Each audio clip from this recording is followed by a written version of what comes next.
Hello everyone. In this video, I'll be showing you two games that I played with my fellow opponents. So let's get into it. This first game is probably the shortest game I have ever played in my life. And the game begun with e4. At e5, knight f3, and knight c6. So my opponent, I thought he was going to play like the Ruy Lopez or the Italian, or probably just bishop to e2 and just castle. But my opponent played knight to c3, and my opponent wanted me to play the four knights, and I said, okay, I could go pawn to g6, bishop to g7, and then I could go pawn to f6. But then I said, oh, okay, I haven't played the four knights, so I'll play it.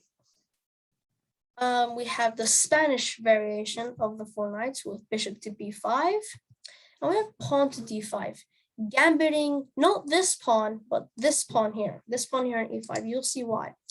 So we have pawn takes d5, knight takes d5, and the purpose of this gambit is to lure this knight in, taking the pawn on e5. Why? Because this knight cannot take because it's pinned to the king by this bishop. But my opponent did not actually take this pawn, but took my pawn and took my knight instead on the d5. I said, okay, if he's not gonna take my gambit, I may as well just protect my pawn. So I took with the queen. I mean, I really had to take with the queen. I had no other move. With bishop takes c6, I had to take with the pawn, because if I took with the queen, I will lose guard of this. So I took with the pawn, and we have castles.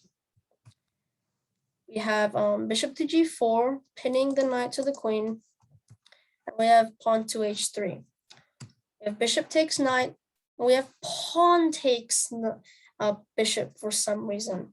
It's not a really good move, because what my opponent has done is my opponent has created a really bad structure, and his king is open on this file, and I can always just bring my queen this way and look for a mating pattern. But they said, okay, potentially I can control this entire file with my dark squared bishop and with my queen. If I can get my queen here and my bishop here, I can try going h2 and checkmate my opponent. So I played bishop to d6, a preparation move, and I wanted to go here. I have pawn to b3, intending to go here, attacking my queen. But then we have, pawn to e4. And the thing is, you can't really take, because it loses the game. Why? Because of queen to e5, and checkmate is threatened. And also this rook is threatened. This rook is threatened as well, so you lose the game. But we had pawn to c4, which just loses the game in a different way, because we have again queen to e5, threatening mate and also threatening the rook. My opponent unfortunately did not see mate and saw that his rook was under attack, and he moved his rook, and it was checkmate in one move. So that was the first game. That game was 12 moves long, believe it or not. As you can see, it was 12 moves long. This takes me to the second game, which included me having one blunder, just one, like the last video, but it doesn't really matter. It was a blitz game, so there was a lot of rushing, so that's why some mistakes happened. With e4 played, e5, knight f3, and knight c6. And just like the last game, I played the Spanish opening, or the Ruy Lopez. We have the Berlin defense by my opponent, and we have knight to c3. We have bishop to b4, obviously playing like the symmetrical variation. And we have castles. We have pawn to a6. We have bishop takes knights. We have pawn takes knight, and we have d3 trying to go here. Well, we have bishop takes knight, and we have pawn takes knight. And I said, okay, I can get out of this very, very bad structure by going here. And if he takes, I'm happy because now I have 2 pawns in the center. But I actually tried doing that, but you'll see what happened later. We have king to, we have king to f8. This is a mouse slip. Why? Because my opponent told me after the game that he was trying to castle. But instead he misclicked and, he played king to f1. Which kind of, gives me a huge advantage. It's it's +3 basically for white. With bishop to g5, and we have a pawn to h6. We have bishop takes knight, and this time we actually have the queen taking. Unlike the last game, we had the pawn take. Now we have pawn to d4. I'm looking for a queen trade because after this, I actually said, okay, I don't want to take with the pawn anymore. I actually want to take with the queen. I'm trying to look for a queen trade.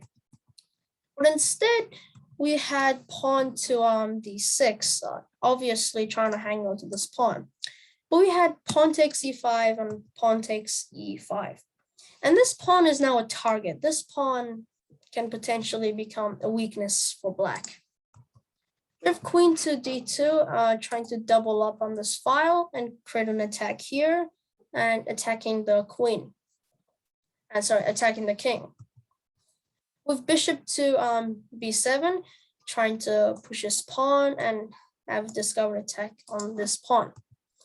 We have rook to d1. Again, just doubling up on this file. And again, as promised, we have pawn to c5, having an attack on this pawn. We have rook to e1, and we have rook to d8, attacking my queen. Queen drops back to c1, and we have pawn to g5, obviously trying to go here and attacking my knight. That is meant by pawn to h3, so the whole attack is kind of shut down. And black has overextended with his pawns a little bit. But we still have g4, which is a clean blunder of a pawn. With pawn takes on g4, and we have pawn to h5, trying to win the pawn back.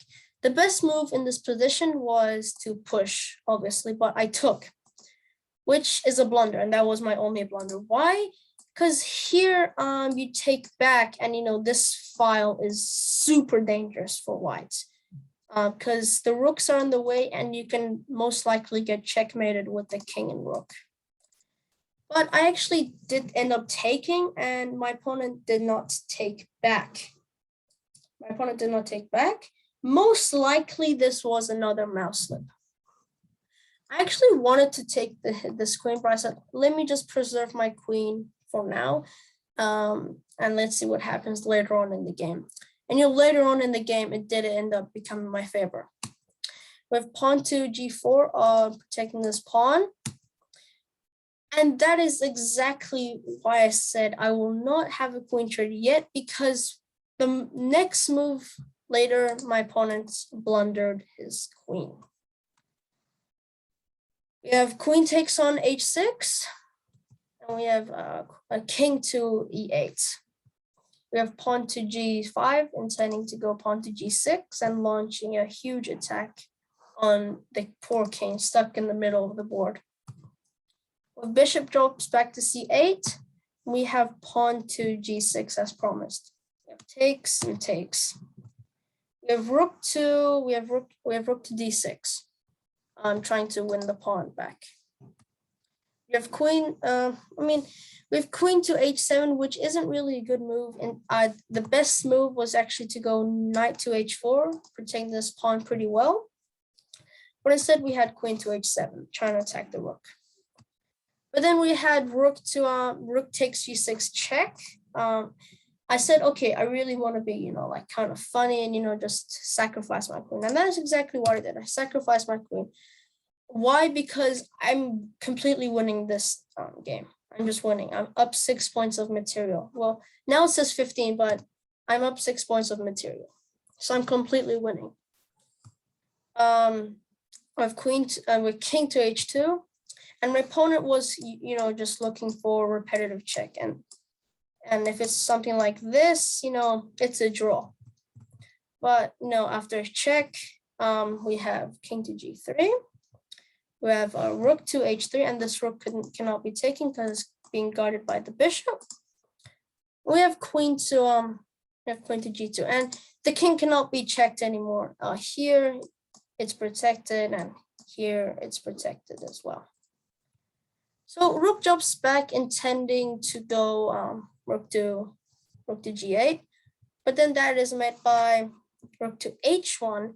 That does two things. One, it connects the rooks, and two, it creates an escape square for my king.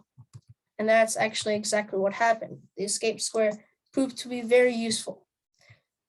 We have bishop to g4, attacking my knights, and it was pinned. It was pinned to the rook.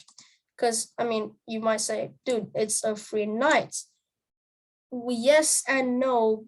Yes, yes, it's a free knight, but you lose your rook and you resign the game. So my opponent obviously did not take the knight and instead went bishop to h3 check. And the king cannot be safely checked anymore after king to e2. And the game is dead lost here. And this is just another complete blunder, a misclick as well. My opponent was actually trying to take this rook, but my opponent misclicked and moved to g7. And after rook takes g7, my opponent resigned the game. But the game could have carried on as follows. This is an example I created. So rook to g7, opponent resigned, but then game could have carried on something like this. And you win all the pawns like this.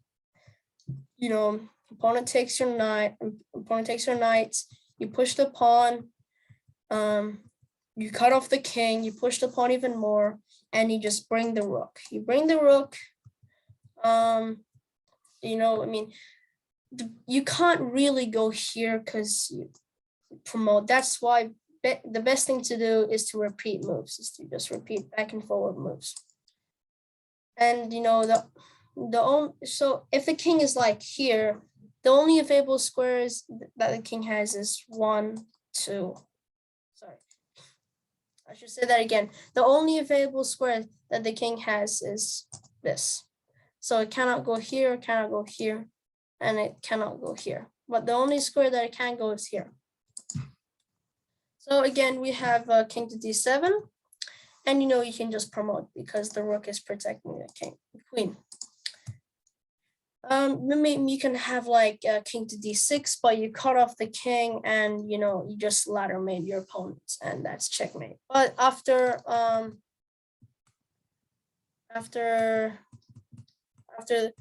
rook takes g7, as I said, the opponent resigned the game. So after 34 moves, the game had ended. So that's a deep analysis on the two games that was played. I hope you learned something today, and I will see you next time. Bye.